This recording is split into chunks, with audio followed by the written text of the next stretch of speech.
Ah, yes. Harmonizing goals with ambition and mental well-being sounds quite fluffy and hippie, and I might put some flowers around my head and so on. I won't, but yeah.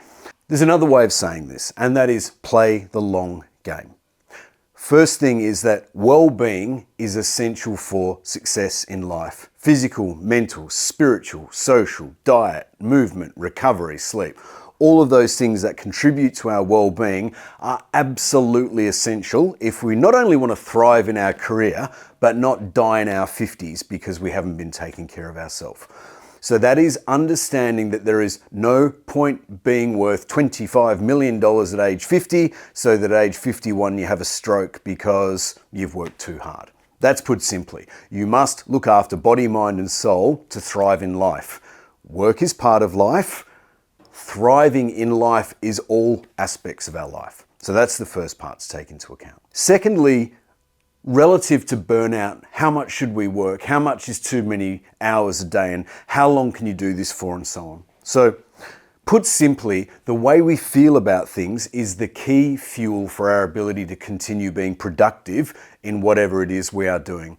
If we are really emotionally attached to the work that we are doing or the task that we are doing, or more specifically, we understand that that work and that task aligns to our vision, we will mostly find the energy. Now, you still got to balance that with the sleep and everything else, but that is what drives us to have the discipline in the moments when we go, oh, I might have a donut, or I might slack off and watch the cricket, or I might go outside and do something distracting instead of this task. We find the ability to stay disciplined if we feel emotionally attached to the vision of the task that we are doing at hand at that moment in time. And that's really essential to remember. On the other hand, if we are doing a job that we eventually work out is meaningless and we are just churning away through 8, 9, 10, 11 hours a day at a task that might pay well, might look good, but if it's not authentic, if it's not aligning our ambition with our mental well-being and our overall value system, we are not going to sustain that for very long. And that is just the truth of it all. One of my really cool reflections about this has been particularly working in India for many years, and then over the last 20 years, seeing a lot of Indians migrate to Australia. That is no small feat, to migrate to another country, leave your family behind because you believe you've got a better chance at fulfilling the vision of what life can be for you. And Australia is a great country to live. Melbourne is an amazing city to live, but leaving everything behind and moving cultures is exhausting. And then of course, when people do move to another country, they don't tend to be super cashed up, tend to live in smaller places, maybe not in the most socio-economically viable areas in the eyes of the locals.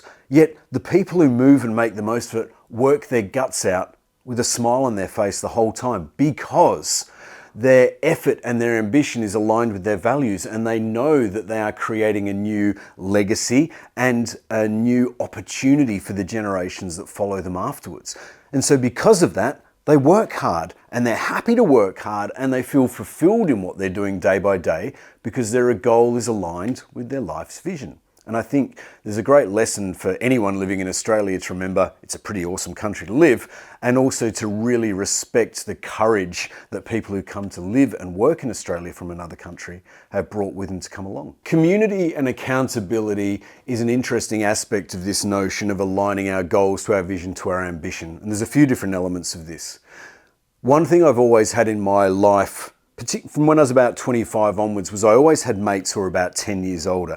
Originally, they were guys I used to go surfing with. Then over the years, that morphed into mentors and people who would keep me accountable.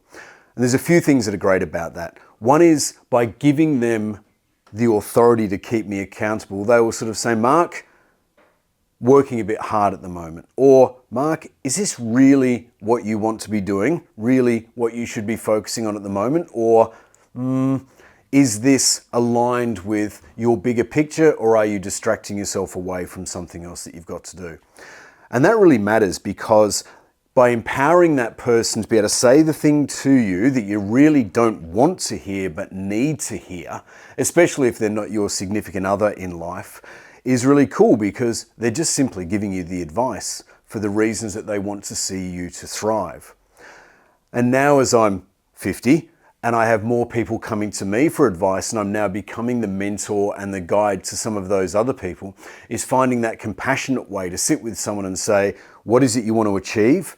Let's be realistic about what that is going to take.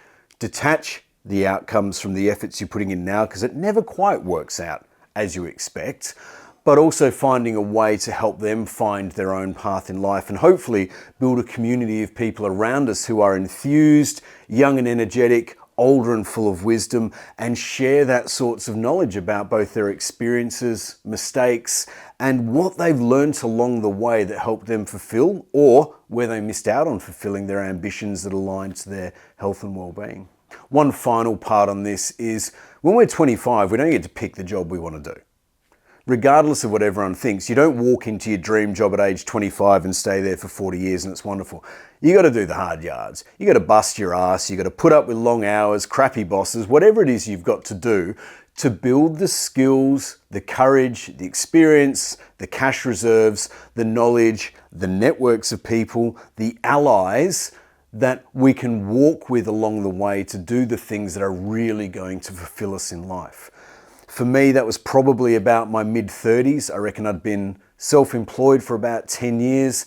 Once I started to understand really what I wanted to do and began writing it down and began visualizing it and began exposing my dreams to other people, that was when I started to find my work really, really fulfilling. Getting married was one thing, having a child was another thing, because I suddenly realized that the work that I was doing was now about legacy, whether it was simply food on the table or thinking along the lines of, wow, what do I do to help set this child up for life so that they have a really cool experience like I've had?